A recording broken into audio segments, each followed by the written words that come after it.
Pulso. Pulso latino.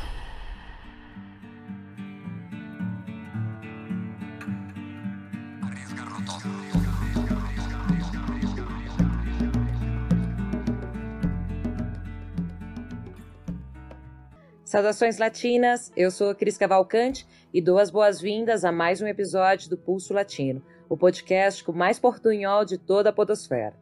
No nosso 14º episódio, entramos na temática da tecnopolítica, temática que nos permite pensar sobre o papel da internet, das redes sociais, das ferramentas tecnológicas, seu poder de intervenção e transformação em processos políticos. Há muitos debates que podem ser desenvolvidos dentro dessa temática.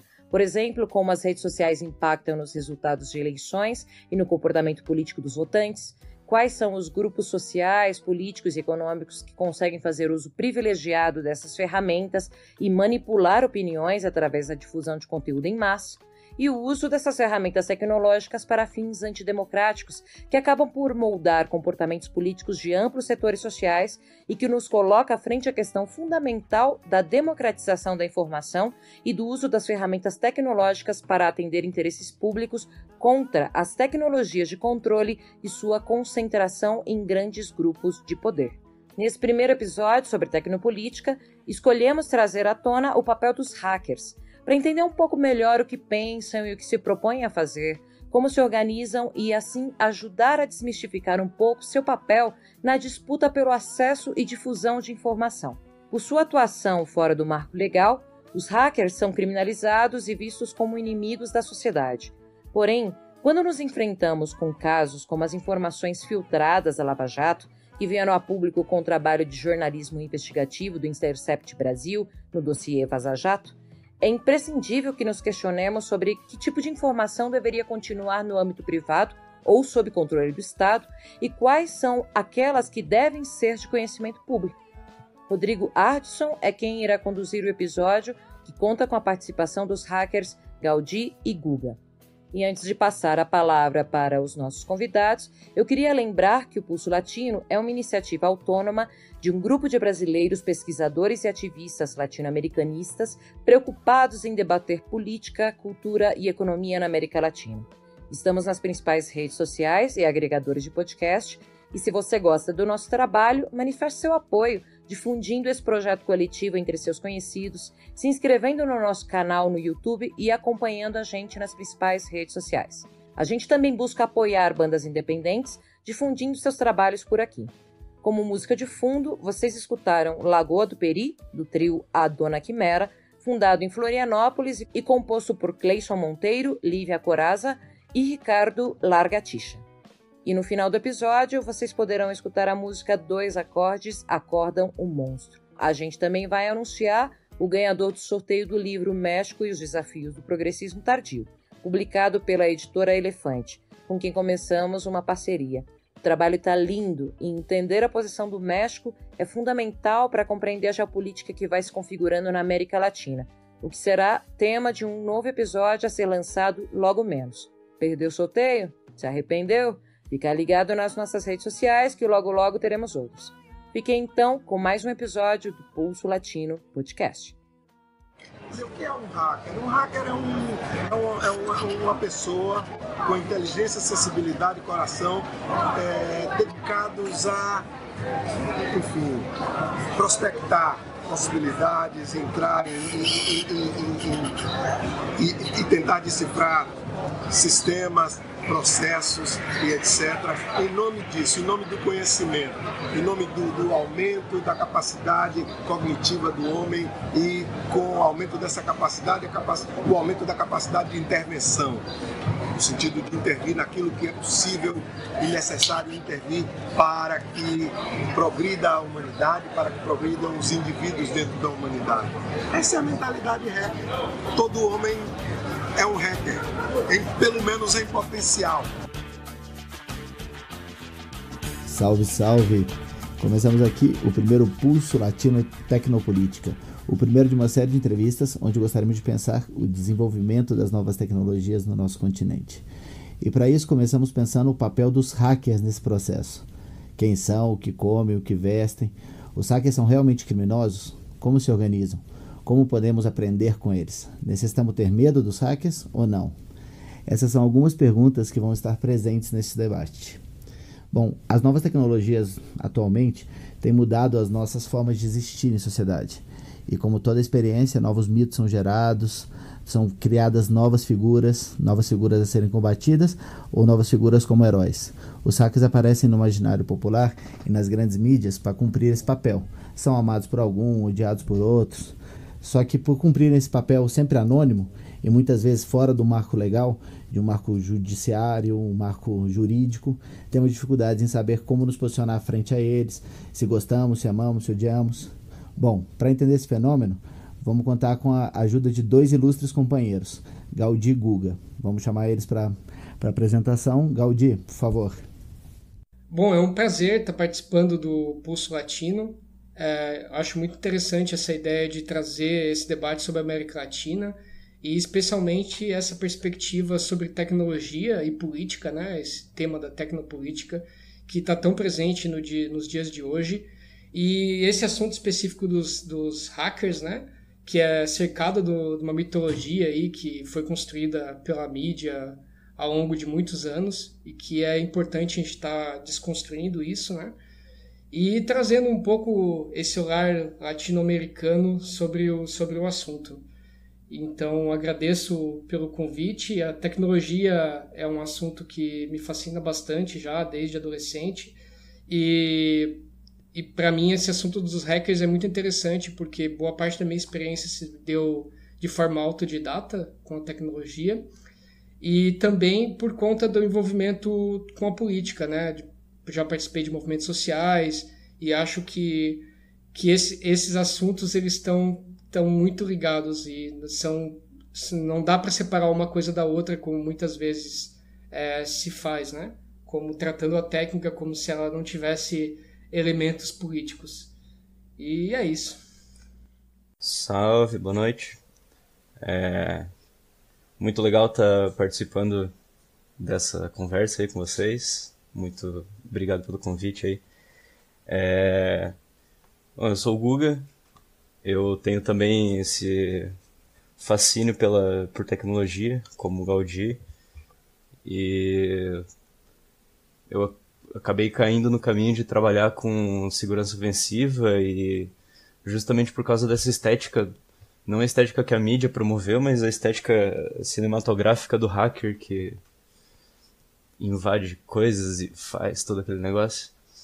E isso acabou me levando para caminhos de estudo sobre o impacto político que a segurança ofensiva e a segurança em geral, a privacidade, tem na sociedade.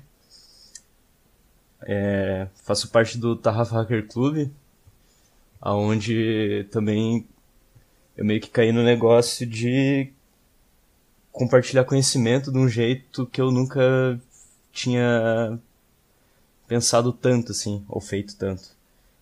E eu meio que acabei vendo o compartilhamento de conhecimento sobre tecnologia por causa do impacto político que tudo isso tem como uma forma de empoderamento das pessoas. E isso foi uma coisa que eu sempre acreditei muito. E isso aí, vamos que vamos. Boa, Guga.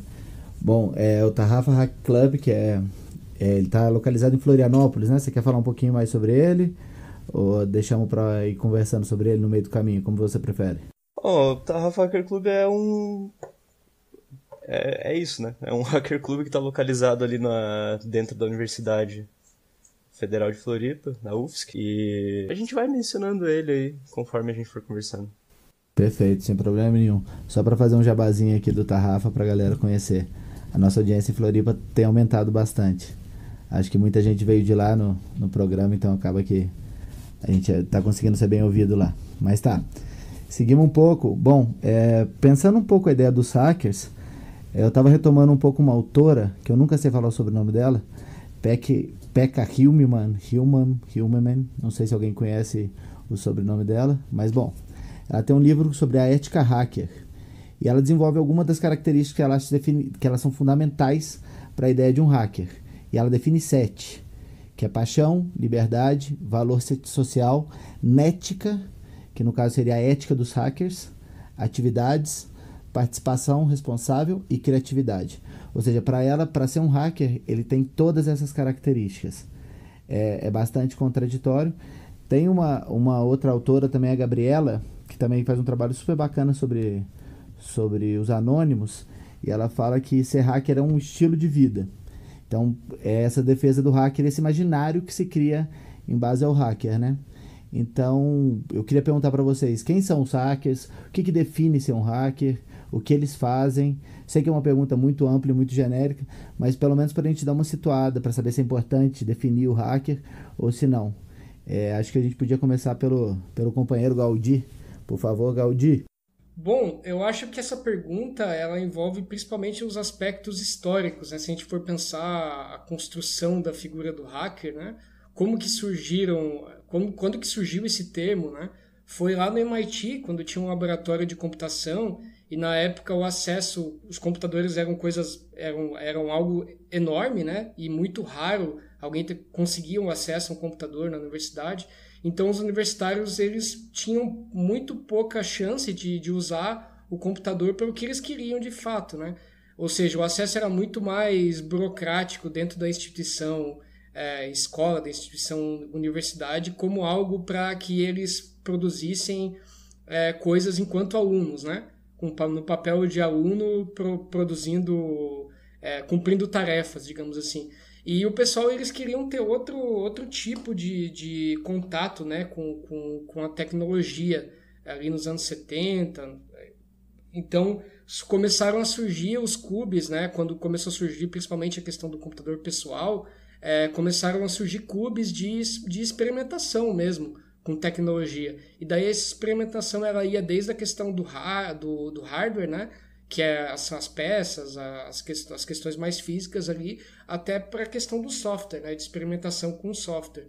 E o termo hacker começou a surgir naquela época, né, to hack, né, que seria explorar alguma coisa, conhecer algo a fundo, digamos assim, conhecer sobre algo de uma forma experimental e não burocrática, né? Como a gente está acostumado na escola, enquanto instituição, de você ter um professor que te ensina. Não, o espírito hacker é do faça você mesmo, é de você aprender de forma autônoma. Claro, essa forma autônoma envolve a coletividade, né? Afinal, essa ideia de hacker primeiro surgiu em espaços de compartilhamento de conhecimento, né? Então as pessoas se reuniam para, por exemplo, montar um autorama e discutir como que eles iam conseguir montar o autorama, quais seriam as peças que eles iriam usar, o que eles poderiam modificar nas peças que não estava previsto no manual de instruções, digamos assim.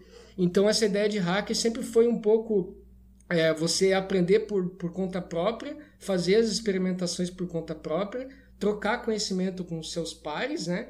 E fazer conforme a sua vontade, né? Ou a vontade do grupo, né? E não de uma forma protocolar ali para cumprir tabela, para passar numa disciplina ou para entregar um projeto a um professor ou para conseguir um emprego, entende? Seria alguma coisa mais como pessoas apaixonadas por tecnologia que estão a fim de aprender sobre ela sem amarras, né, das instituições. Lógica onde, como o Guga falou, de empoderamento, assim. Então, ao invés de você ver a tecnologia como algo pronto, algo dado, que você pega um manual e instala e é isso, e você não pode fazer nada diferente daquele manual, você explora aquela tecnologia e trabalha em cima dela da forma que você quiser, né? E daí essa questão coletiva é porque em torno disso se formam grupos de afinidade, né? Então tem gente que vai curtir autorama, tem gente que vai curtir programação, então vão surgindo esses grupos que vão trocando conhecimento sobre as suas áreas afins, né? Então a ideia inicial do hacker era muito nesse sentido, né? Então, por exemplo, um dos mais conhecidos assim, figuras do mundo tecnopolítico é o próprio Richard Stallman, que na época ele era estudante ou professor, eu não me lembro certo, do MIT, e ele trabalhava num laboratório onde tinha uma impressora que ele não conseguia usar porque o driver, que seria o software que controla essa impressora, ele era um software proprietário, né? Então, esse cara, ao invés de ele simplesmente dizer assim, beleza, então eu vou lá e peço permissão para ter o driver proprietário da impressora, ele questionou essa ideia de existir um driver proprietário para uma impressora que ele não podia usar dentro de uma universidade pública nos Estados Unidos, e ele resolveu pensar que, por exemplo, ele poderia desenvolver um software ou quebrar a própria ideia de propriedade do software para desenvolver o próprio software de controle da impressora, né? Então, de tudo isso saiu o movimento do software livre, os princípios, as liberdades fundamentais do software livre surgiram disso, né?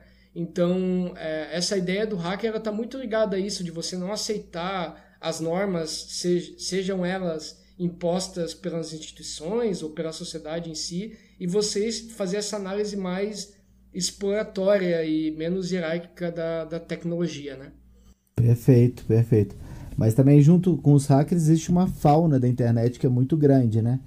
Que, sei lá, sempre que alguém fala em hacker, aparecem outros termos também, né? Muito cunhados pela mídia, crackers, lammers. Vocês acham que ainda faz sentido falar dessas figuras que seriam autóctonas da internet? Ou vocês acham que não? Vocês acham que não faz sentido? O que você acha sobre isso, Guga? Você acha que faz um pouco de sentido falar sobre isso? Então, continuando na ideia, o hacker é o famoso, é o fuçador, né? O hacker é o cara que quer entender como a coisa acontece, então ele é meio que uma metacategoria, assim, não é uma coisa muito, muito mais abrangente do que só o conceito de hacker que a mídia empurrou, assim, pra galera, que é o negócio do criminoso, ou do cara que invade. E aí, depois disso, depois da mídia cunhar o termo hacker dessa forma, a mídia também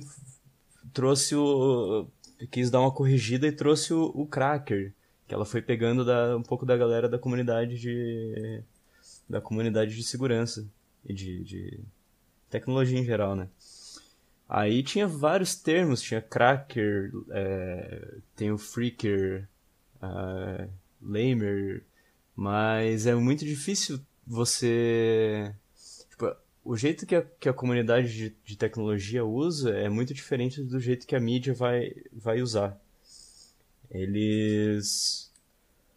Porque o freaker é só como se fosse uma modalidade, um cara que é especializado em fazer o que eles chamam de phone freaking, que era uma coisa muito popular nos anos 90 ali, 80.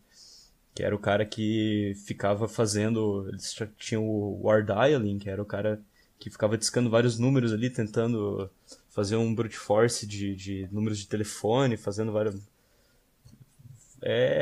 hacknagens de telefone. E o cracker é... Tipo, o cracking não é necessariamente você invadir coisas de forma maliciosa, mas você, por exemplo... craquear um software, você pegar um software licenciado e mudar a lógica de verificação de licença dele, ou gerar uma chave para ele, para meio que liberar ele para uso gratuito. Isso seria você craquear alguma coisa. E a mídia cunhou o cracker como... O cracker é o cara que é o hacker do mal, o hacker é o... Mas para eles, também o hacker é o hacker do mal, a própria mídia não se decide muito como que ela vai cunhar esses termos. O lamer hoje também é uma coisa não muito falada. Existem outros termos que foram evoluindo, tem o que eles chamam de black hat e white hat. Eles dizem que o white hat é como se fosse um hacker do bem, o cara que acha uma vulnerabilidade, mas ele, em vez de usar ela pro mal, ele vai lá e reporta para quem desenvolveu aquele software. Sempre o branco é o do bem, né? Tem essa. E aí o Black Hat é o cara que vai vender as coisas no mercado clandestino. E aí o Grey Hat é o cara que tá ali no meio num impasse ético e é um pouco dos dois, mas são termos que não necessariamente estão no termo hacker, sabe? O termo hacker é muito mais amplo do que isso. E a gente não vê a mídia usando black hat, white hat, toda essa coisa, assim. Eles ainda usam o hacker de forma pejorativa e o cracker, até cracker já a gente não vê mais a mídia usando. Bom, a gente volta nisso um pouco mais tarde, um pouco esse imaginário que a mídia constrói sobre. Mas tá, eu queria pensar um pouco a ideia dessa cultura hacker e essa cultura digital, né? Já que a gente está tão imerso nessa cultura digital, e são duas culturas que têm uma construção na ideia de comum, né? Do conhecimento compartilhado, a quantidade de tutoriais que a gente acha na internet, de saberes comuns, também de um monte de memes e coisas que têm sua importância, né? Mas junto com essa ideia de saber compartilhado, a liberdade e a privacidade, parece que são algumas das coisas fundantes da internet hoje, são fundamentais. Eu queria saber a opinião de vocês, tanto do Gaudí quanto do Guga, como vocês entendem essa relação entre culturas digitais e essa prática hacker. Vocês acham que existe algum paralelo entre essa cultura, entre os movimentos de resistência global, a prática, o modo de vida hacker? Bom, são várias as perguntas, mas um pouco essa ideia da resistência global como parte fundamental da cultura hacker hoje em dia. Vocês veem essa ligação? Vocês veem essa conexão? Sim, essa conexão ela existe, né? E é muito interessante porque os temas acabam conversando e influenciando uns aos outros, né? Então a gente teve, por exemplo, toda essa ideia do hacker enquanto algo exploratório, de experimentação, e isso principalmente nos Estados Unidos, né? Na América do Norte, quando surgiram os primeiros computadores, quando surgiram as primeiras universidades que tinham computadores. E depois de um tempo a gente viu, de certa forma, essa cultura hacker ela se disseminou pela internet, né? Então a forma com que a própria web foi desenvolvida através de uma colaboração intensa de pessoas espalhadas pelo mundo que não necessariamente eram pagas para isso, que não necessariamente pertenciam à mesma instituição, mas que colaboraram para construir os protocolos que a gente usa até hoje, o HTTP, alguns protocolos da internet também, que foram desenvolvidos nessa época, ali nos anos 90, início dos anos 90. E depois também a gente começou a ver, em paralelo, movimentos que começaram a utilizar dessa ética hacker de descentralização, de conhecimento aberto, que foi, por exemplo, ali a partir dos anos 2000, com a explosão lá da Batalha de Seattle, onde surgiu o Centro de Mídia Independente, né? Então, o que era o Centro de Mídia Independente? Você odeia a mídia, seja mídia. Você tomar para si próprio e para o seu coletivo, para o seu movimento, o papel de criar a sua própria mídia, né? Então, aí surgiram os movimentos de rádio livre também, de botar as rádios no ar. Não que não existissem antes, né, esses movimentos de colocar suas rádios piratas, digamos assim, como a mídia gosta de tratar, mas as rádios que são livres no sentido de exercer a liberdade de mídia que não existe hoje, né, por conta da regulação, por conta do Estado, né, por conta das corporações que fazem pressão para o Estado. Então, o Centro de Mídia Independente, para mim, ele tem um papel muito... Ele absorveu muito das coisas que surgiram dessa ética hacker. Inclusive, as pessoas que trabalhavam com tecnologia também começaram a se interessar por política, começaram a participar desses movimentos, começaram a colaborar, começaram a criar os próprios sites, né? O Centro de Mídia Independente, por exemplo, o Centro de Mídia Independente aqui no Brasil tinha o seu próprio site com um esquema de colaborativo que já era uma rede social muito tempo antes de que essas ferramentas corporativas, essas grandes corporações, elas começassem a usar esse termo, né? Então já eram ferramentas de comunicação social e isso foi feito pela própria galera mesmo, sem financiamento do Estado, sem financiamento das grandes corporações, de um modo bem libertário e descentralizado, federado pelo mundo, né? Então acho que isso tem muito a ver com a questão da cultura hacker, aí falando mais sobre os movimentos de resistência global, né, da pergunta, Mas também, se a gente for pensar sobre cultura digital, a gente teve uma influência, cultura de compartilhamento, por exemplo, né? O que era o P2P, né? O que era aquela ideia de as pessoas compartilharem entre si os arquivos, o surgimento do Napster, várias coisas que surgiram ali nos anos 2000 e que as pessoas se apropriavam, né? Era o faça você mesmo, era a descentralização, a gente colaborava por um bem comum, né? Eu trocava arquivos porque aquilo era interessante para mim e era interessante para os outros também, né? Então tinha uma ideia de se apoiar uns nos outros, né? E isso depois repercutiu, por exemplo, no próprio até Estado, né? Daí a gente foi pensar que isso deu certo e as pessoas começaram a gostar disso, isso começou a dar certo. Daí começou a ser criado, por exemplo, licença Creative Commons para tentar regulamentar isso de alguma forma. Foi o próprio governo brasileiro, né, naquela época ainda do primeiro, segundo mandato do governo Lula, com grande influência do Gilberto Gil, passou a abraçar o software livre e abraçar essa cultura digital, criar os pontos de cultura, né, que era uma política interessante de trazer acesso ao computador para galera e a internet para galera que não tinha acesso num tempo onde não existia celular, né? Então isso influenciou bastante assim tanto o mundo como a América Latina, né? Essa ideia do faça você mesmo, descentralização, do aprendizado sem um controle hierárquico, de fazer de lutar pelo comum, né? E ao mesmo tempo, daí analisando um tanto o momento atual, assim, é um tanto quanto frustrante para quem participou dessa época. É bem frustrante ver que hoje a gente está num caminho totalmente inverso, ou seja, para a música a gente não, né? Mas a maioria das pessoas pega o Spotify da vida, que é uma ferramenta criada por uma grande corporação que centraliza conteúdo. Redes sociais, a mesma coisa. Quais são as redes sociais hoje? Facebook, WhatsApp, Instagram, que pertencem à mesma empresa. A gente tem o Google também com uma série de centralização de ferramentas. Essas mídias de difusão do audiovisual, né? Netflix, Amazon, enfim, são todas grandes corporações, ou seja, a gente saiu do mundo que a gente imaginava que a gente poderia compartilhar e isso ia se expandir, ia ter uma constelação assim, federada, né, de grupos que iam compartilhar conteúdo e produzir conteúdo para chegar num ponto que a gente pode contar nos dedos, talvez, quais são essas grandes corporações. Inclusive, a gente tá gravando aqui um áudio que vai ser divulgado nessas corporações, né? Nas ferramentas dessas corporações.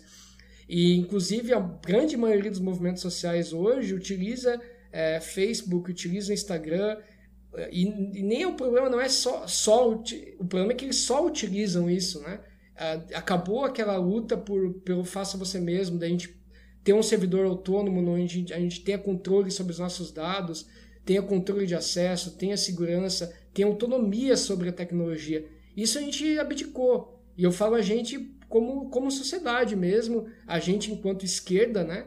Ou esquerdas, falando mais no plural, porque é bem frustrante assim, ver aquele mundo que a gente tinha bastante esperança nos anos 2000, assim, parece que se desfez no ar, e hoje a gente vive numa distopia tecnológica de meia dúzia de empresas que controlam todo o conteúdo do mundo, né? Isso, para mim, é muito problemático e, ao mesmo tempo, bem frustrante e triste. Não, a relação com a internet hoje é uma relação que está super centralizada. Outro dia eu estava vendo um dado, eu vou procurar isso, vou colocar no link, mas tem uma autora que trabalha os fluxos da internet. Ela fala que no começo dos anos 90, as grandes corporações ocupavam 15%, 20%, era um número muito baixo da internet. Hoje em dia eles são mais de 60%, concentrado em 4 grandes empresas: Amazon, Google, Facebook, não me lembro qual que é a outra, Yahoo, não lembro. Mas elas conseguiram concentrar todo o fluxo de internet. A hora que a gente fala, a gente vai retomar isso um pouco mais tarde, também os cabos, toda a infraestrutura de internet, tudo passando pelos Estados Unidos. A gente tem 2 cabos que vão direto para para a Europa, todo o resto, todo o outro fluxo da América Latina vai direto para os Estados Unidos. Todos os nossos dados passam pelos Estados Unidos. Isso é muito chocante. Mas, bom, Guga, você tem alguma coisa a acrescentar nisso? Eu acho que 60% é pouco. Não, eu ia te perguntar sobre isso, se você tem alguma coisa a acrescentar sobre isso, e um pouco para a gente tentar expandir, buscando um pouco o que o Gaudi falou, para a gente pensar essa cultura hacker, desde os mecanismos de apropriação que o capitalismo faz. Você acha que existe alguma relação entre o hacker e o empreendedor? Isso para vocês dois, mas se você quiser começar, Gaudi, por favor. Isso também, para mim, é uma grande armadilha, assim, ideológica, né? Porque a gente saiu desse mundo que eu estava falando agora, de compartilhamento, da ideia de lutar por um bem comum, né? Claro que com todas as nuances, né, do mundo hacker, se a gente for pensar, né? Uma grande maioria de pessoas brancas, homens, de classe média para cima, enfim, pessoas de certa forma privilegiadas, né? Mas que tinham um certo senso também de justiça global, né? Mesmo que às vezes um pouco míope, né? Um jeito meio norte-americano de encarar o mundo, assim, né? E às vezes até meio isentão, né? Em relação à política, né? Um ódio generalizado aos políticos, mas um ódio difuso, né? Sem ter uma noção do que é o capitalismo, de ser anticapitalista, né? A gente podia ver isso no Anonymous, podia ver isso em outros movimentos. Mas aí, respondendo mais essa questão do empreendedorismo, hoje em dia, o que a gente tem de incentivo nas universidades, nas escolas, é a ideologia pura do empreendedorismo. Ou seja, não se busca que as pessoas aprendam tecnologia para algo, para o bem comum, ou mesmo para aprender de fato tecnologia. A ideia é: você vai montar uma empresa vendendo uma ilusão, né, de que todo mundo consegue montar uma empresa, né, em primeiro lugar, que todo mundo pode ser um empreendedor, sendo que a realidade é bem diferente, né, inclusive aqui na América Latina. E o pior, né, não é nem montar uma empresa para desenvolver tecnologia na América Latina ou para suprir as nossas demandas enquanto latino-americanos, né, ou enquanto brasileiros, se a gente for pensar de forma mais nacionalista, mas sempre com uma ideia de que a gente vai ter uma ideia, vai vender uma ideia, vai vender essa ideia para um grupo de capitalistas que vão comprar essa ideia da gente e a gente vai ficar milionário com isso. Mas enfim, ou seja, nem desenvolver autonomamente a nossa ideia a gente vai conseguir, porque quem vai ditar as regras vão ser os grandes capitalistas, entende? Então, os grandes investidores, enfim, é uma ideia que eu acho que está permeando todos os meios, inclusive os próprios hackerspaços, assim, direto vem alguém com papo empreendedor, sabe? E é uma ideologia muito clara, vendida como uma não ideologia, né? O que é o mais absurdo, né? Parece que ideologia também é sempre algo ruim, né? E ideologia sempre está nos outros, né? Mas para mim, empreendedorismo, essa forma principalmente, né? Não quer dizer que existam outras formas de se fomentar empreendedorismo ou de pensar outras formas de relações econômicas, né? Cooperativismo, associativismo. Não, a ideia é você vender uma ideia e ficar rico. E, por exemplo, eu fui numa feira de estudantes esses tempos aí e era só isso que se falava, era essa ideia motivacional, esse coaching absurdo aí que só coloca na cabeça das pessoas que se elas quiserem, elas conseguem, como se força de vontade fosse algo que resolvesse para as pessoas do mundo capitalista, e se você não tiver força de vontade, você é um fracassado, né? E, enfim, é assim que funciona. Então, eu acho que isso está permeando muito o mundo da tecnologia, e isso vai totalmente de frente, né, com essa ideia do hacker, porque a questão do hacker é muito mais de você aprender por gosto tecnologia, não você montar uma empresa porque você quer ficar milionário, entende? É bem diferente, assim, é uma ideia utilitarista da tecnologia, essa ideia empreendedora, né? E até, inclusive, eles se apropriam dos termos, né? Por essa ideia de hackathon. O que são os hackathons? São as grandes corporações que jogam desafios para a gurizada que está se formando em cursos de tecnologia em geral, para que eles desenvolvam esses desafios, para que eles principalmente usem as tecnologias que às vezes as empresas não estão tendo muito sucesso em divulgar, façam a divulgação por eles próprios dessa tecnologia, né? Porque hoje a gente acaba trabalhando sempre para essas empresas, né? Mesmo quando a gente não está trabalhando, mesmo quando a gente está no nosso tempo ocioso, a gente está trabalhando para essas redes sociais, vendendo nossas informações, e enfim. Eu vejo muito isso, assim, essa ideia do... voltando ao fio da meada aí da questão dos hackathons, beneficiar as empresas, entende? E uma pessoa em 100 vai ser vitoriosa, vai passar lá 3, 4 dias trabalhando loucamente ali, danificando sua saúde, né? Porque isso não é trabalho sustentável, não deveria ser vendido como algo bacana, né? E é isso, daí eles dão uns brindezinhos lá, dão Coca-Cola, um selinho para premiar a pessoa, e as pessoas ficam felizes, né? Não questionam isso. É uma coisa, eu acho uma coisa muito escrota mesmo, assim, sinceramente. Não sei o que vocês acham sobre isso. Eu comparto totalmente. Você falou bastante da ideia de ideologia. A gente está num momento da história do Brasil que o conceito de ideologia sempre virou o outro, né? O que eu não concordo, o que eu não posso entender, eu coloco no outro. Então, ideologia sempre. O Bolsonaro fala muito de ideologia. Isso tem ideologia, como se a posição dele não tivesse. Para concluir um pouco essa ideia, eu queria chamar um pouco o Guga para falar sobre essa relação com os movimentos de resistência global, como ocorre esse mecanismo de apropriação do capitalismo. Talvez ele estando dentro de uma universidade, ele tenha um pouco mais para falar, ou participando de um evento que é dentro da universidade, de um coletivo que está dentro da universidade. Talvez isso possa trazer alguns elementos novos pra gente. Vai, Guga. Bom, eu concordo muito com a ideia do Gaudí, um pouco contra esse lance de hackathon, que é um jeito mais fácil de explorar mão de obra só com pizza e energético. Mas... Bom, tem todo o lance da apropriação do capitalismo das tecnologias que nem o Gaudí tinha falado antes, que o P2P virou o lance do CDN de Netflix e Spotify, que eles usaram a tecnologia do torrent, só que de uma forma que eles colocam servidores gigantes mais perto possível das pessoas, guardando tudo que eles conseguem de informação ali para servir mais rápido, distribuído, do jeito deles. Mas uma coisa que eu acho muito estranha, ou muito estranha nessa lógica de apropriação do capitalismo, das ideias do hackerismo, é que eles pegaram a ideia do hacker, que é o cara, que é a ideia de você entender as coisas, entender como as coisas funcionam para melhorar elas, e colocaram na ideia de, tipo, a gente fazer aplicativos para qualquer coisa.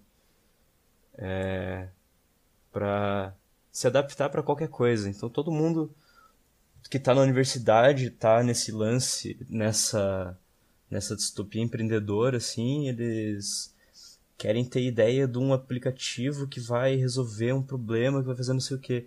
Só que essa mudança que teve foi que a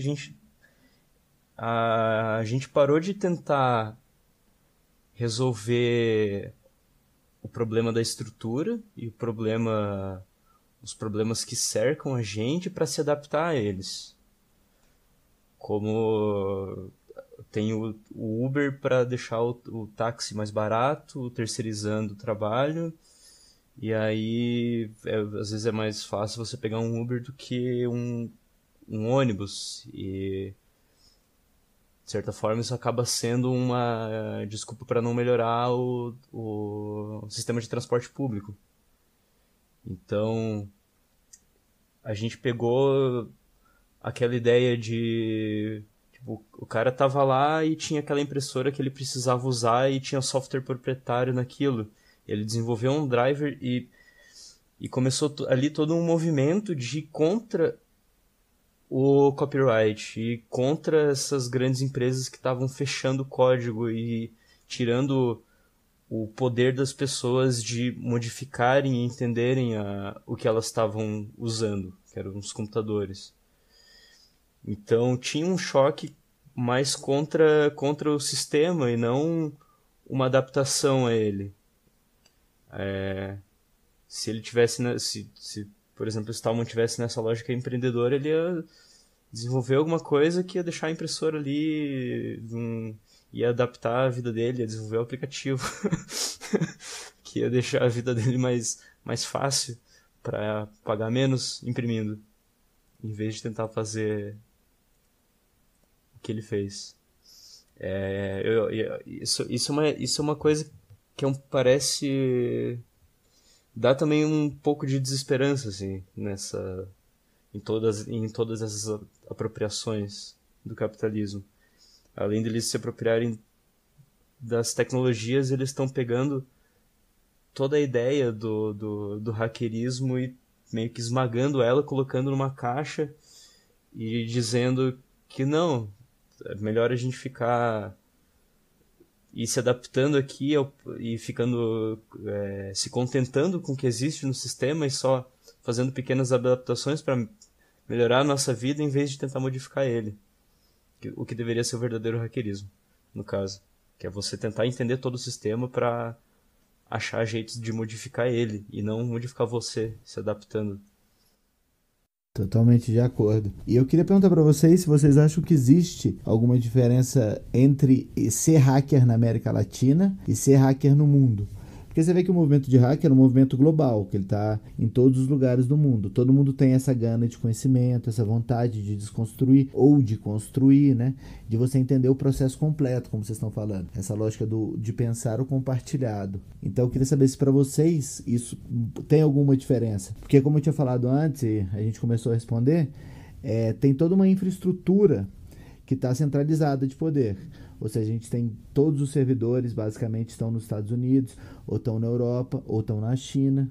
A China anda entrando agora como uma força muito grande para ser uma terceira concorrente dessa logística mundial de infraestrutura, de distribuição. Ela vem com 5G de forma muito forte, tal. Uma coisa que vai mudar um pouco, talvez, esse monopólio. Talvez não crie nada melhor, mas muda um pouco o centro. Queria saber um pouco o que vocês acham. Existe essa diferença América Latina, hackers do mundo, ou vocês acham que, como as tecnologias são globalizadas, o mundo hacker também é globalizado? A gente podia começar com você, Guga. O que você acha? Bom, o mundo não é tão globalizado assim, né? A gente na América Latina tem muitos outros problemas e toda uma luta muito diferente do pessoal dos Estados Unidos ou da Europa. Por exemplo, a gente não tem... Grande parte do Brasil não tem acesso à internet. Isso já é uma coisa que muda totalmente o contexto e a abrangência de uma cultura hacker aqui. Então, que nem o Gaudí falou antes, o hackerismo acaba ficando sempre fechado num clubinho de homens brancos. Isso é uma coisa que tem que ser mais abrangida, no caso. E também no Brasil tem surgido movimentos como esse podcast, né? De conversas e de disseminação de conhecimento sobre tecnopolítica, que é uma coisa que também acontecia fora. Só que a nossa conversa e a nossa luta é muito diferente da luta dos Estados Unidos. A gente está num país que sofre as dores do que o imperialismo significa para um país latino-americano. E a tecnologia entra rasgando nisso, manipulando eleições, vigiando, o lance de vigilância entra rasgando também com toda a população, que em grande parte não tem conhecimento sobre nada disso que está acontecendo. E o lance da tecnopolítica surgiu ano passado. Tiveram umas 10... Teve uma explosão de criptofestas, né, no Brasil, em paralelo com a Crypto Rave, que já acontecia há vários anos, que é um evento praticamente focado em ter a galera tech conversando com o pessoal que é totalmente focado em política, a galera política conversando com a galera tech, juntando num bolo gigante e formando a tal das discussões de tecnopolítica. E isso é incrível, assim, como isso explodiu aqui no Brasil de um ano para cá. Todo o conceito de tecnopolítica parece um pouco que reapareceu nas discussões, talvez um pouco depois da eleição do Bolsonaro e o movimento de fake news, um pouco todo mundo começou a falar de Cambridge Analytica e tudo mais, então parece que você tem esse interesse mais, as pessoas começaram a perceber que as tecnologias estão mais politizadas, ou seja, que elas sempre foram, né, mas a gente não se dava conta. Então, sei lá, toda essa onda de colocar sua foto e ficar mais velho, aí todo mundo começou já a compartilhar a ideia de, mira, o que você está fazendo? Mira, Portunhol, o que você está fazendo nesse processo é dar seus dados já prontos, mastigados para uma grande empresa. Então o que você está fazendo é facilitando o trabalho dessa grande empresa. Então acho que as pessoas estão começando nesse processo de se cuidar, de cuidarem, um cuidado de si mais amplo. Eu tenho a impressão que isso está acontecendo de uma forma maior. Inclusive eu acho que essa explosão das cripto-raves ou dessas criptofestas tem um pouco a ver com isso. As pessoas começaram a pensar um pouco mais sobre essa politicidade. Mas bom, queria chamar o Gaudí um pouco para falar sobre isso, sobre essa diferença em ser um latino-americano ou ser um hacker de outros lugares do mundo, e também um pouco essa ideia dessas brechas digitais, né? Ser negro na internet, ser mulher na internet tem uma diferença grande. Então, se puder falar um pouquinho sobre isso, acho que ia ser bacana. Vai, Gaudí. Bom, queria só fazer um gancho ali da última pergunta sobre empreendedorismo. Até a luta social, os caras já estão querendo terceirizar, né? Agora tem o tal do empreendedorismo social. Ou seja, até os movimentos sociais, etc., eles estão querendo cooptar para essas plataformas aí políticas da nova política, que de nova não tem nada. Todas as questões que eles vão minando ali, né, ideologicamente, cooptando as pessoas que são pessoas muitas vezes legais, né, pessoas negras, pessoas da periferia, mulheres, enfim, para criar esse mundo liberal que eles estão colocando cada vez mais força, né? E essa ideia de empreendedorismo social, para mim, é bem isso, assim, uma forma de cooptar a ideia das pessoas de querer fazer mudança social e colocar uma lógica empreendedora nisso, ou seja, são duas coisas que não casam, né? Se a gente quer empreendedorismo social, é empreender contra o capitalismo, não tem outro tipo de empreendedorismo social, vamos ver. Agradando o capitalismo.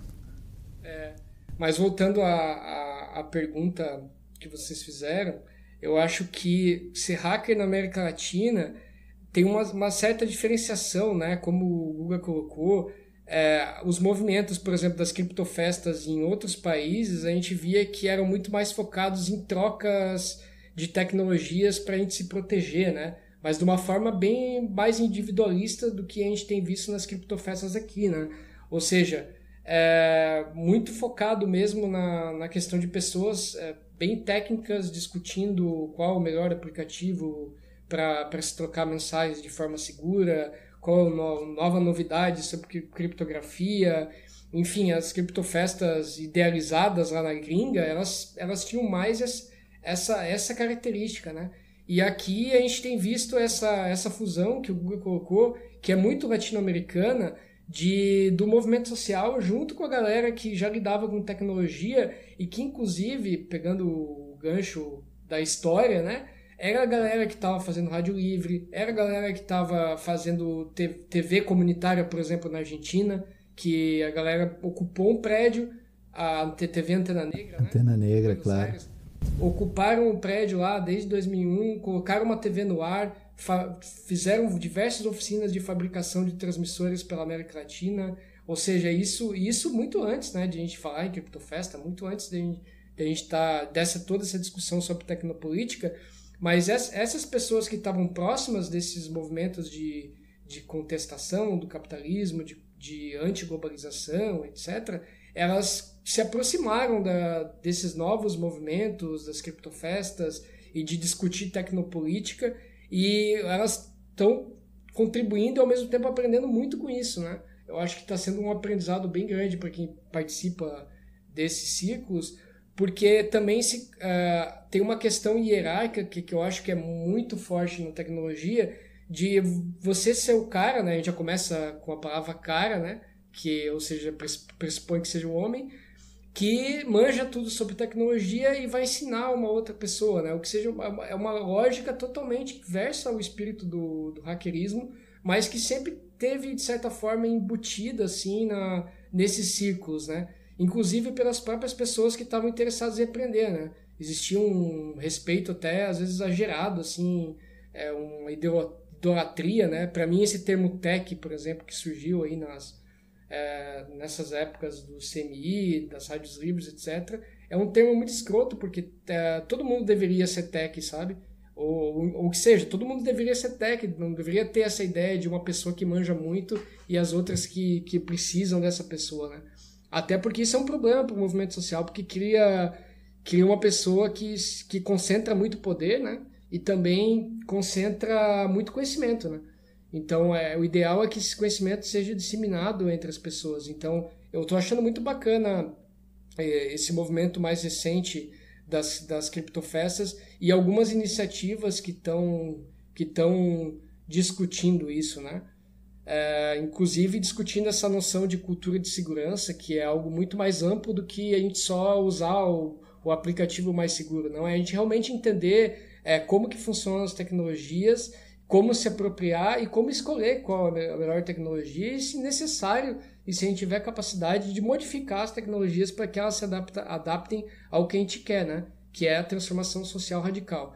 E, bom, aí respondendo essa questão sobre mulheres e outros grupos que não, de fato não estavam e ainda não estão bem incluídos nesses meios mais tecnológicos, e a gente tem visto um movimento bem interessante assim, de apropriação, tenho visto principalmente com relação às mulheres, assim, vários grupos de programação, da galera discutindo, tem o PyLadies, das mulheres que programam em Python, tem o Ada Code, tem iniciativas que o Cunhatã Digital no norte, tem iniciativas... Cifermanas, então tem coletivas aí que estão surgindo, onde as mulheres estão se apropriando da tecnologia e disseminando isso, né? E empoderando outras mulheres também a se apropriar da tecnologia sem necessariamente depender dos homens para isso, né? Então, acho que tá sendo bem interessante esse processo e é bem necessário, né? E daí, no contexto latino-americano também, a gente pouco fala sobre qual que é a apropriação que os povos indígenas têm da tecnologia. Eles têm, claro, sua própria tecnologia, mas com relação às tecnologias da internet, né? Com relação aos quilombolas, com relação aos sem terra, com relação aos negros, entende? Qual que é essa relação desses grupos com a tecnologia? Eu acho que isso hoje está muito em discussão e essa discussão está virando prática em alguns lugares, né? Então a gente tem, por exemplo, grupos que têm incentivado a criação de redes autônomas, né? As redes mesh, em comunidades quilombolas, né? Em comunidades indígenas como o coletivo Mocambos, né? Que é bem interessante. E eu acho que é isso, assim, a nossa pegada latino-americana, ela mescla essa luta, essa vontade, assim, e essa diversidade étnica, que é cultural que a gente tem, com a tecnologia. Isso que torna muito mais interessante do que aquela coisa, assim, meio caricata do hackerismo que a gente vê na gringa, né? Que é um pouco parecido, de certa forma, com o que a mídia dissemina pra gente, que são os hackers, né? Claro, a hora que você estava falando, eu lembrei de alguns projetos. Eu lembro de um projeto que aconteceu tem uns anos, de tradução, se eu não me engano, para o Quechua, que fizeram do Ubuntu, que a galera se reuniu e fez uma versão do Ubuntu para Quechua. Aqui na cidade do México, no México, eles têm um projeto que chama Rizomáticas, não sei se vocês conhecem, mas é um projeto de rádio livre, internet em teoria livre. O que eles fazem? Eles vão para comunidades que não chega internet, que não chega, às vezes não chega luz, eles têm que botar gerador e tudo, e puxam até o centro redes de internet. Eles fazem a infraestrutura, eles disputam um pouco a lógica da infraestrutura da internet. Então é super interessante. Alguns dos projetos que eu conheço, queria saber se vocês conhecem um pouco mais, Guga, se você conhece um pouco mais, porque o hackerativismo, o hacker no geral, ele tem várias formas de inovação. Ele tem desde construções colaborativas de software livre, a invasões, por exemplo, os anônimos fazem isso bastante, né, que é um coletivo muito, muito problemático, muito difuso, mas se reconhece na lógica de hackerativismo. Vocês conhecem algum outros projetos na América Latina, alguma coisa que possa trazer aqui para o Pulso Latino? Guga? De iniciativas sobre hackerismo, tenho acompanhado bastante, pelo menos nessa parte de hacker clubes, né, hacker espaços que apareceram bastante no Brasil, também não nesse último ano, mas pelo menos nos últimos 3 anos, assim.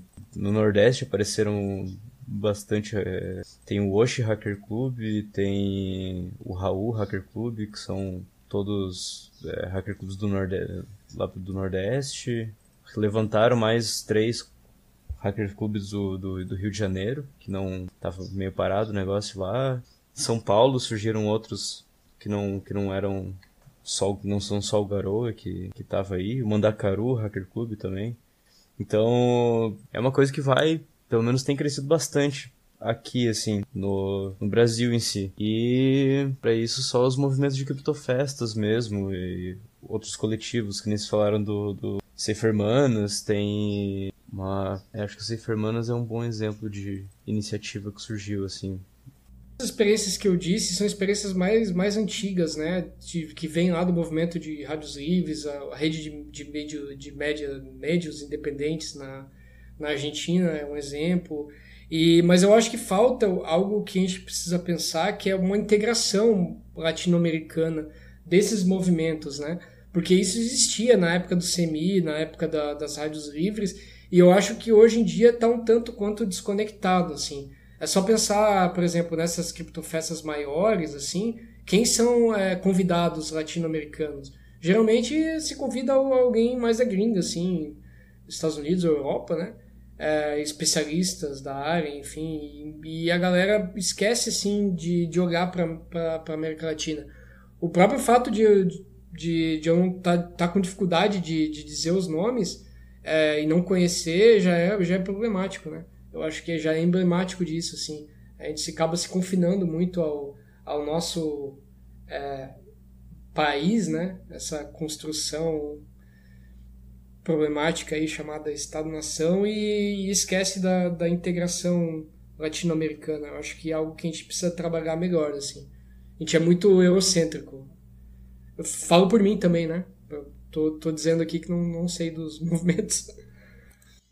Então, um pouco a ideia do podcast é a gente conseguir romper com isso. Ser escutado, a gente ainda tem um problema grande, que a gente só tá gravando ele em português, mas temos alguns projetos aí de ver se conseguimos gravar ele mais em espanhol para fazer essa integração, porque um dos problemas que são gerados é a língua, né? Acaba que, como estamos gravando em português, a gente é muito mais escutado no Brasil ou por brasileiros que vivem fora. Brasileiros que pensam o Brasil como parte da América Latina, ou não, né? Que estão pensando sobre isso e o podcast é uma dessas tentativas de fazer mudar. Mas bom, vamos tentar dar um giro nisso pra gente concluir. Já chegamos a 1 hora, então vamos chegar num tema que é um tema caro pro Brasil nesse momento, né? Tanto se ouviu falar de hacker e não foi de hackerativismo, não foi de hackerspace. No Brasil a gente ouviu falar muito agora dos hackers de Araraquara. Eu queria saber um pouco de vocês, né? Como não podia deixar de ser, a gente tinha que pensar esse caso concreto de como foi tomado por diversos personagens da política brasileira, né? Do judiciário. Caso específico, né, da Utano Dallagnol e do nosso ministro da Justiça, Sérgio Moro. Queria saber a opinião de vocês sobre isso, se vocês acham que realmente foram hackers que fizeram isso, ou se vocês acham que não interessa se foram hackers ou não, se o que interessa é a ação, então não interessa tanto o procedimento, se vocês acham que existem indícios disso. Eu sei que é uma pergunta um pouco geral, mas eu tô fazendo essa pergunta porque quando a gente vai na podosfera, a gente vê vários programas que estão trabalhando com tecnopolítica. Tem um que chama programa Tecnopolítica mesmo, que é conduzido pelo Sérgio Amadeu, que é conselheiro do CGI, que é o Comitê Gestor da Internet, né? Bom, e aí tem o Segurança Digital, que é uma galera mais tech, que traz um pouquinho de política, mas faz mais um debate tech, mas faz em alto nível. E bom, todos trazem indícios que não foram hackers. Mas o que eu queria saber é, para vocês isso interessa? Foram hackers, não foram? Vou chamar o Guga para começar. Vai, Guga.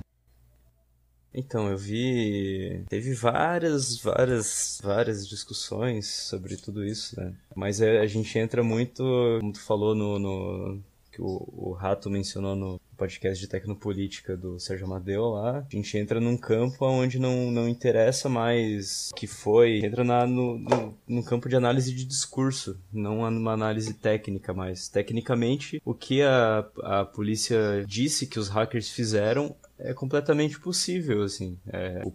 A forma como o Moro foi atacado, como aquilo poderia ter vazado, é plausível, tecnicamente falando. O negócio de fazer spoofing da caixa postal dele, bloquear o telefone ali para pegar a senha do Telegram pela caixa postal e baixar os backups de mensagem é completamente plausível. Tem vídeo mostrando como fazer, é tranquilo, assim. Mas tem buracos no discurso tudo, e tem que ver a quem que serve esse discurso.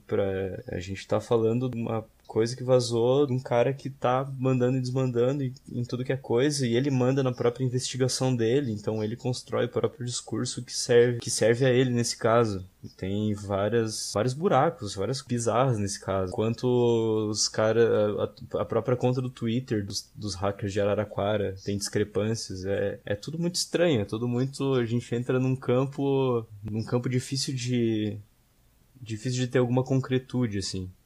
Então a gente só analisa discurso, e acho que vendo pelo lado de para quem que serve esse discurso e quem manda e desmanda nele, a gente consegue chegar no ponto de que não interessa muito se foram quem foi que fez isso, mas o conteúdo tá aí, ele foi verificado antes de ser vazado, e eu acho que é isso o que tá valendo agora. Certo, Valdir, queria saber um pouco a sua opinião sobre tudo isso. O que você acha, se foram hackers, se não foram ou se não interessa. Queria saber um pouco, queria ampliar essa pergunta. Se você reprova alguma das formas desses ataques, por exemplo, de invadir o celular, de roubar dados, você acha que isso realmente é um crime? Você acha também que não interessa, que se é uma pessoa pública, essa pessoa também tem que arcar com isso? Ou se essa pessoa já estava cometendo um crime antes, isso sei lá, uma igualdade, uma justiça social? Olha, não vou falar se eu aprovo ou reprovo, mas eu acho que dentro da temática do programa, que é o que é ser hacker e o que é a ética hacker, eu vejo que, se a gente for pensar, no princípio, frase bem importante que o Julian Assange colocou no livro Cypherpunks, né? E que foi o movimento dos Cypherpunks que surgiu ali nos anos 90, que o pessoal discutia essa ideia de usar a criptografia para se proteger, né? Mas ao mesmo tempo é um movimento de contestação ao poder vigente, né? De expor os podres poderes, digamos assim, né? Então, o que estava no livro do Julian Assange lá, que é um dos lemas dos cypherpunks, que é privacidade para os fracos e transparência para os poderosos, né? E aí o que a gente tem para mim é um caso desse, que pouco importa quem foi o autor ou autora dessa ação, porque o que foi exposto foram os podres poderes, entendeu? Foi uma conspiração dentro do próprio Estado brasileiro para conduzir uma investigação onde o juiz e o procurador batiam um papo como se fossem colegas íntimos, né? E discutiam detalhes minuciosos aí de como condenar e perseguir as pessoas que estavam envolvidas nesses processos. E além disso, né, a gente sabe que o que está de plano de fundo para isso é uma guinada política que implica na continuidade, né, no golpe de Estado que teve em 2016, né, com a deposição da Dilma, com a eleição dessa criatura que está no governo federal hoje, e que contribuiu totalmente para isso, né? Para esmagar direitos sociais, para um governo cada vez mais autoritário. Ou seja, do ponto de vista da ética hacker, eu acho que pouco importa quem fez. Inclusive o anonimato é algo que é colocado com importância, né, para o movimento dos hackers. Isso entra de acordo, inclusive, com o sigilo de fonte, né, que é algo que o Glenn e o The Intercept sempre colocam em discussão, que também não interessa quem foi. Ou seja, eu acho que às vezes a gente acaba caindo muito, às vezes até no discurso da mídia, um discurso que para mim parece um tanto elitista, aí voltando mais a quem pode ter perpetuado isso, né?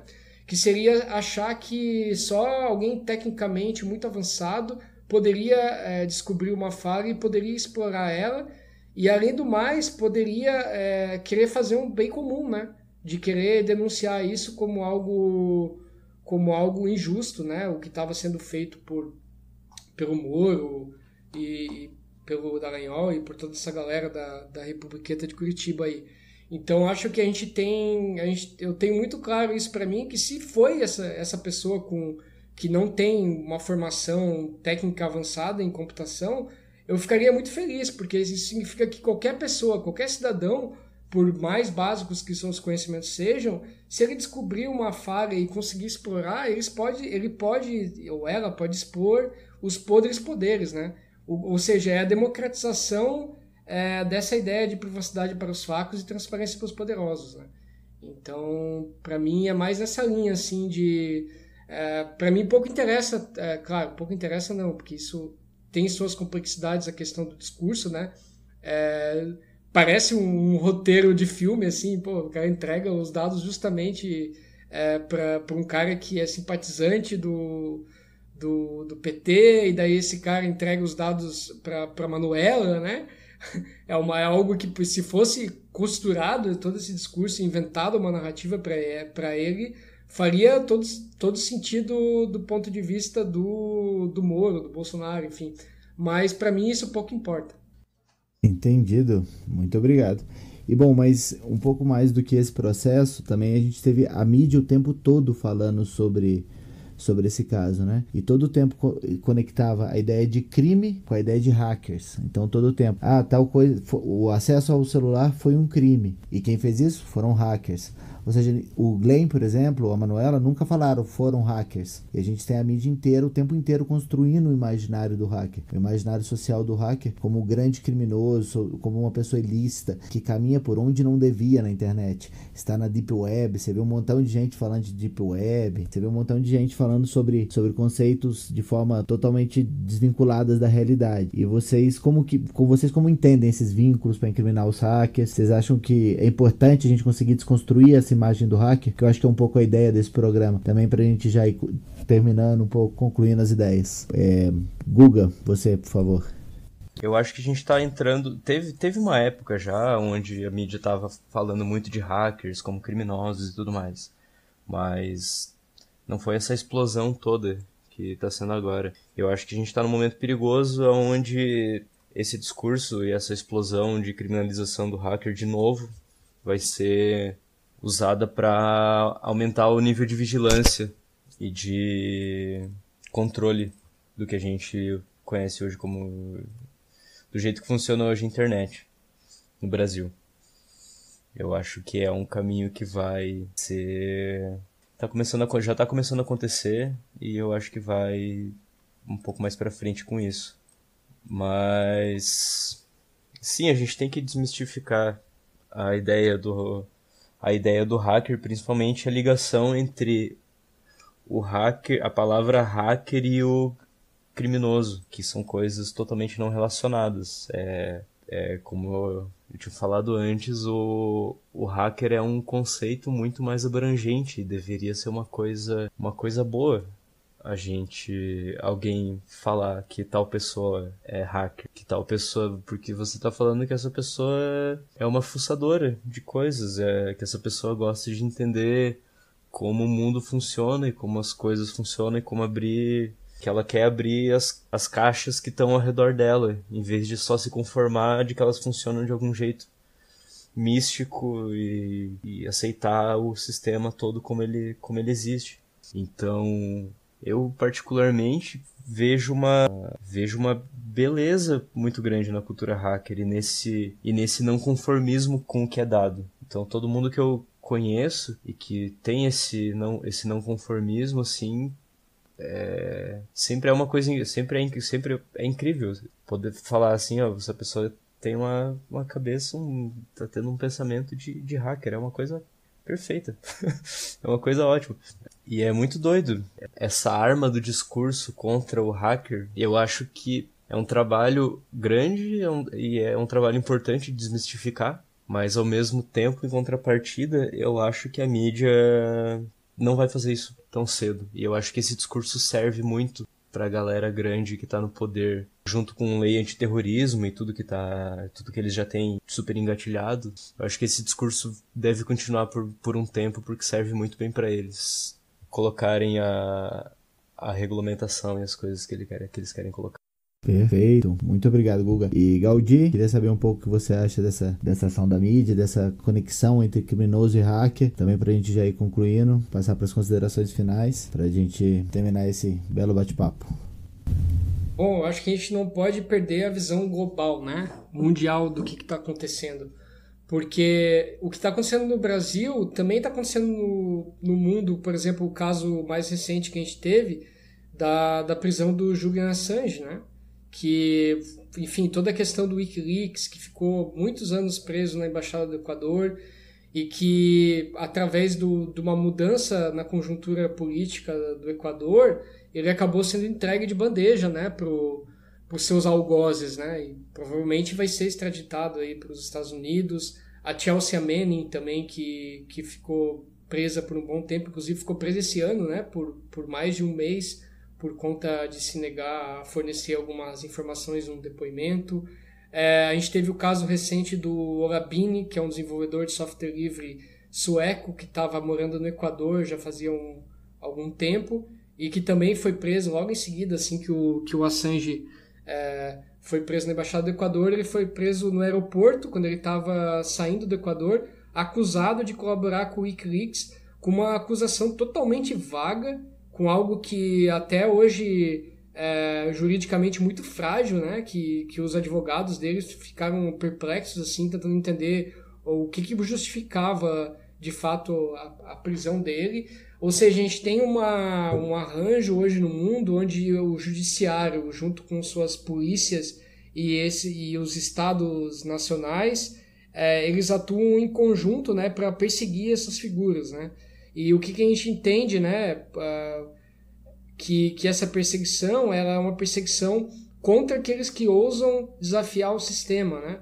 E, claro, esse desafio que o Julian Assange e Chelsea Manning, Snowden fizeram é um desafio ao Império Americano, né, estadunidense, e um desafio a toda a questão militarista, né, da guerra. Enfim, eles ousaram expor os podres dos Estados Unidos, e a gente vê um recrudescimento, né, dessa perseguição. Ou seja, a própria discussão de que o Julian Assange ele pode ser perseguido por simplesmente revelar as notícias, né, ou seja, é um atentado à liberdade de imprensa, que de certa forma é um valor liberal, né, que até então não estava sendo discutido isso, assim. E hoje a gente vê hordas fascistoides aí nos Estados Unidos, por exemplo, falando, não, tem que deportar o Julian Assange, ele tem que ser preso, ele tem que ficar em prisão perpétua. Mas, poxa, peraí, não foi ele que obteve os dados, ele só divulgou os dados. E a gente vê a mesma discussão aqui no Brasil com o Glenn, né? Toda essa discussão com o The Intercept. Ou seja, além de ter toda a construção jurídica, né, militar, esse aspecto mais lá de cima, assim, estatal, ou até paraestatal, a gente tem essa questão que vem de baixo também, que são essas hordas fascistoides aí que vem sendo construídas, né, com esse discurso aí da criminalização como um todo, né? Ou seja, isso é muito perigoso, eu vejo de uma forma muito perigosa, assim, porque até coisas que eram consenso, como liberdade de imprensa, claro que a gente sabe, né, que liberdade de imprensa dentro dos marcos burgueses, isso não começou agora, isso vem antes, de muito tempo antes, inclusive aconteceram muitas perseguições em governos ditos progressistas, né? A movimentos sociais, inclusive com essa lei antiterrorismo aprovada no governo Dilma, mas a gente tem um recrudescimento disso, né? Eu acho que isso é global e a gente vai ter que resistir e bolar novas formas de resistência a isso, porque tem uma parte da população considerável que apoia esse discurso, isso que é o mais perigoso. Não, isso tá super perigoso e esse aparecimento dos hackers na mídia é algo que a gente precisa cuidar muito, porque sempre vem vinculado com um criminoso. Inclusive você vê algumas reportagens tentando fazer isso, o próprio Glenn falou, todo hacker é criminoso, lançou uma reportagem falando sobre isso, a gente vai colocar também aqui nos links que seguem o podcast, mas de todo jeito eu queria agradecer imensamente a participação de vocês, Guga, Gaudí, valeu muito, vocês nos ajudaram a gente a entender um pouco mais esse universo técnico-político que rodeia o universo hacker, né? Que é um universo tão rico e tão plural, que por isso é tão difícil definir o que é ser hacker, o que não é ser hacker, né? E, bom, cada dia parece que vai aparecer mais a ideia de hackers, de agentes da internet, então são denúncias que acontecem em todo mundo, como vocês acabaram de citar, né? A do nosso ministro da Justiça, do Procurador de Justiça, Sérgio Moro e Deltan Dallagnol, ou de casos dos mais variados, como o que vocês citaram também, Snowden e Assange, né? Então eu queria agradecer de verdade, queria passar as considerações finais de vocês, se quiserem indicar alguma coisa, algum livro, algum tema, alguma música, algum lugar onde as pessoas se informarem. Bom, as considerações finais de vocês. Guga, começo por você. Primeiro queria agradecer pela chance aí de ter essa conversa muito legal com vocês. E queria passar pra galera um site chamado autodefesa.org, onde a gente acha informações muito interessantes sobre privacidade, anonimato, defesa digital. Fazer o jabazinho do Tarrafa. A gente tem esse hacker club ali em Florianópolis. Ele tem uma lista de e-mails no Rise Up que é aberta pra galera ir lá perguntar, discutir sobre praticamente tudo. Não só sobre tecnologia, mas qualquer coisa que o pessoal quiser trocar ideia. Tem o site, essa lista tem no site do Tarrafa, que é tarrafa.net. E aí lá a gente tem o endereço da lista pra galera se inscrever e trocar uma ideia com a gente. No mais, é isso aí. Muito obrigado pela conversa e pela chance de trocar essa ideia. Coisa mais linda. Muito obrigado, Guga. Gaudí, por favor, suas considerações finais. Beleza, fico bem feliz também de ter essa conversa. Eu acho que a gente tem que ampliar os ouvintes, né, as ouvintes dessas conversas que a gente tem sobre tecnologia o máximo possível, porque é um assunto que permeia a vida de todo mundo, né? Ou seja, um ponto que eu gostaria de focar é a gente questionar, né?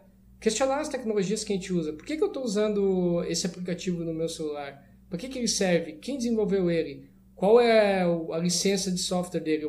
Eu tenho como saber que tem uma comunidade de pessoas que sabem como ele funciona, que garante para mim que aquilo que eu estou usando é seguro, que garante que aquilo não está interceptando ou vendendo as minhas informações, né? De fato, eu quero participar disso, entende? E para os movimentos sociais também. Será que a gente não consegue retomar aquele espírito que a gente tinha lá nos anos 2000, de seja a mídia, né? De criar os nossos próprios veículos de comunicação, aí pensando na autonomia tecnológica, essa questão que foi colocada também da autonomia de infraestrutura, algo que a gente precisa começar a fazer desde já, né? Eu acho que é bem interessante esse assunto. Ou seja, a gente pensar que se a gente quer colocar as nossas vozes e quer mudar a percepção das pessoas e mudar o sistema, digamos assim, as tecnologias que a gente usa, elas dizem respeito também aos tipos de sistema que a gente quer. Então, a gente parar de acreditar que as tecnologias são coisas neutras, né? Elas não são, elas estão estão embebidas ali de valores. E esses valores podem caminhar para o que a gente quer, que é uma sociedade mais livre, mais igualitária, onde as pessoas tenham a oportunidade para ser o que quiser, ou a gente pode continuar caminhando para essa sociedade capitalista, elitista, que coloca as pessoas em pequenos guetos e que isola cada vez mais as pessoas e dá essa impressão de que todo mundo está conectado, mas de fato conectado para quê? Para onde que a gente está indo, sabe? vendendo as nossas informações, trabalhando para essas empresas de forma, digamos assim, como é que eu posso dizer, subjetiva, né? Todo momento entregando dados para eles, né? Então, acho que a gente se questionar é um primeiro passo, né? E além de se questionar, discutir com as pessoas que estão próximas, né? Sobre tecnologia, sobre o que está acontecendo por aí, sobre essas notícias falsas, sobre se a pessoa recebeu uma notícia falsa, questionar, né? Peraí, onde é que tu recebeu isso? Da onde é que está vindo isso? Eu acho que existe um grande movimento hoje no mundo de questionar o que a gente consome em termos de comida, né? Que eu acho que é uma coisa bem importante, assim, se a gente está consumindo algo que detona com o meio ambiente. Mas eu acho que a gente tem que fazer essa discussão também sobre tecnologia, né? Que tipo de tecnologia que a gente consome? Será que a gente pode só consumir tecnologia ou a gente pode ser produtor de tecnologia também? Assim como a galera planta suas hortas e tem tido movimento de agroecologia, tem tido movimento para discutir isso, a gente pode pensar também que, poxa, a gente poderia plantar nossa própria tecnologia, colher nossa própria tecnologia latino-americana, com um horizonte de libertação, né? Que eu acho que é a mais importante. E participar dessas discussões, procure seu Hacker Club local. Se não tiver, tenta montar um também, que eu acho bacana. Criptofesta, tenta participar das criptofestas que tem por aí.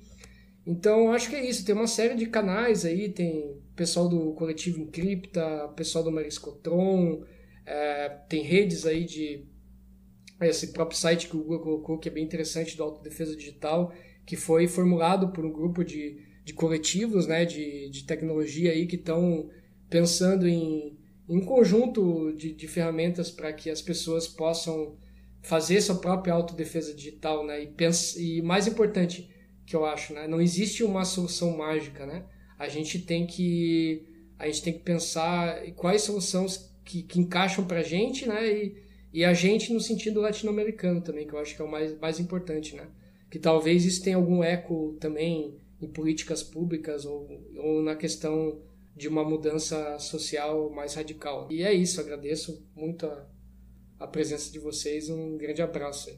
Perfeito, Guga. Perfeito, Gaudi. Bom, de todas formas, eu que não deveria estar fazendo sugestão, citei no começo 2 livros, né? E não passei os dados, depois eles vão estar nas informações, mas seria o livro da Gabriela Coleman, As Caras por Trás das Máscaras, e o A Ética Hacker, né? A Ética Hacker e o Espírito da Informação. São os 2 livros que eu tinha indicado no começo, e depois eles vão estar também na descrição do programa. Gente, muito obrigado. Retomaremos com outros temas, como ataques digitais, as democracias, as privacidades de dados, a vigilância, a soberania digital, a nova lei de privacidade de dados, a tecnopolítica, que o Pulso Latino vai precisar retomar com vários desses temas. Gente, meu nome é Rodrigo Arte, um abraço forte para vocês e a gente se encontra no próximo Pulso Latino. Abraço.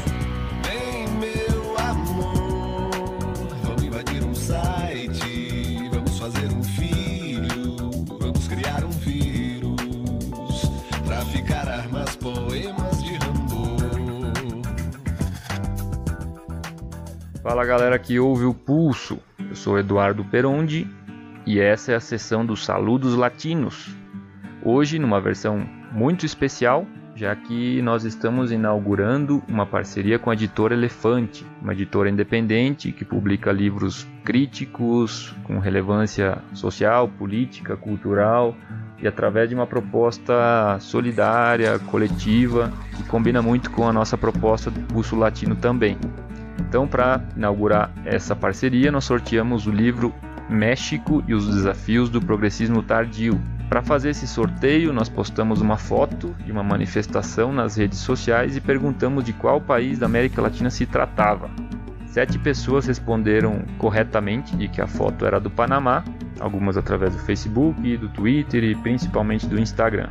Então nós resolvemos fazer um sorteio entre essas 7 pessoas, contando com uma auditoria interna da equipe do Pulso Latino, já que nós não confiamos nas auditorias da OEA, dos observadores da União Europeia, todos esses instrumentos suspeitos. Então nós fizemos um sorteio interno com a nossa equipe do Pulso Latino e o ganhador foi o Luiz CJRS, que respondeu pelo Instagram.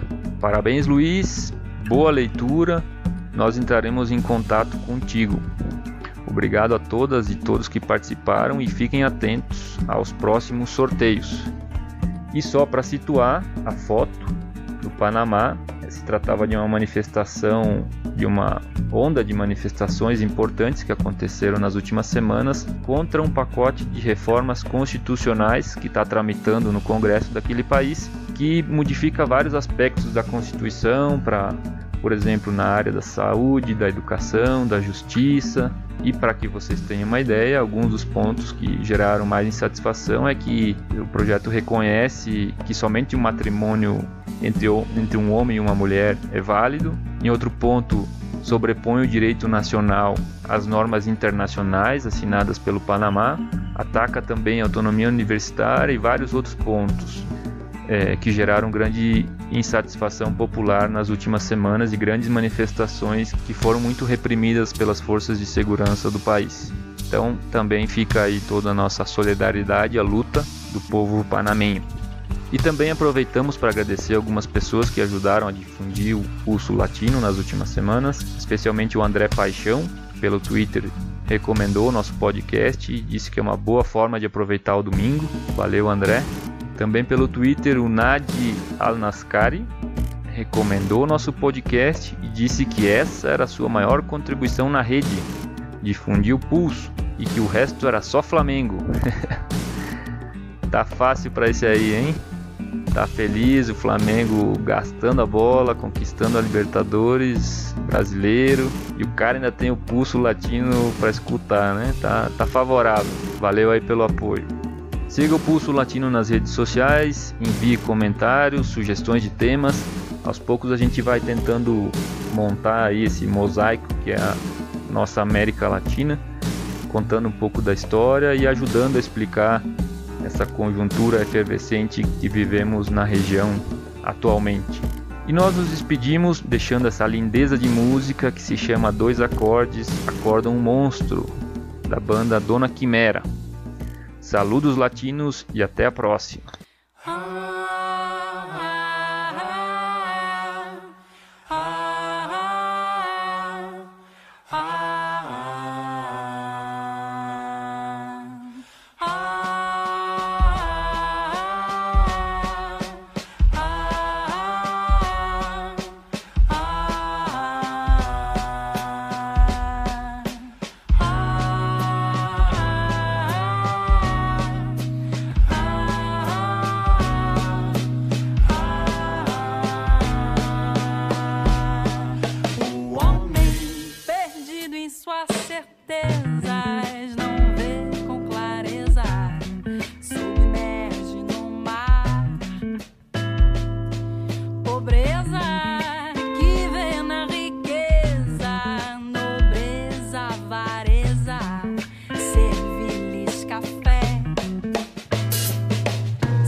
Olha-me com olhar de quem sabe os meus medos. Ele está mais em mim do que eu mesmo. Meu sistema neural me reconhece pelas peças implantadas pelas minhas preces. Cativeiro do império do cerrado, ideologias habitadas do nosso cercado. Pelo pouco que oprime, pelo muito que redime, pelo monstro que mostra minha cara, pelo espelho que me deu ricochetei da centelha iluminando toda a minha fala. Pelo pouco que oprime, pelo muito que redime, pelo monstro que mostra minha cara, pelo espelho que me deu ricochetei da centelha iluminando toda a minha fala. Olhares de vidro a espreita só pra ter certeza se tudo vai bem. Paranoia me cede essa boia, vou em cima a glória só pra respirar. Meu livro me livra da TV, livro me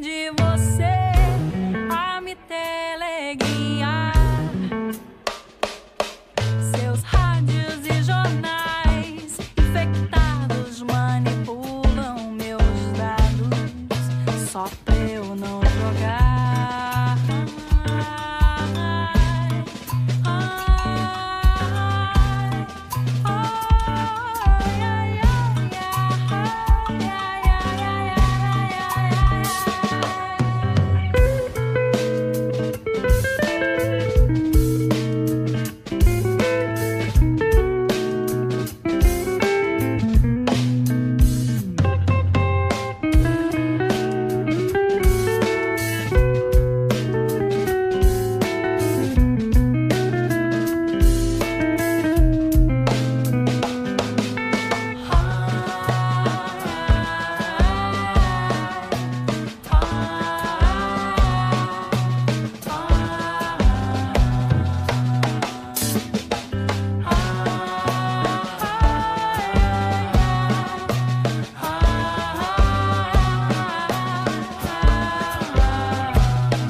Pulso Latino.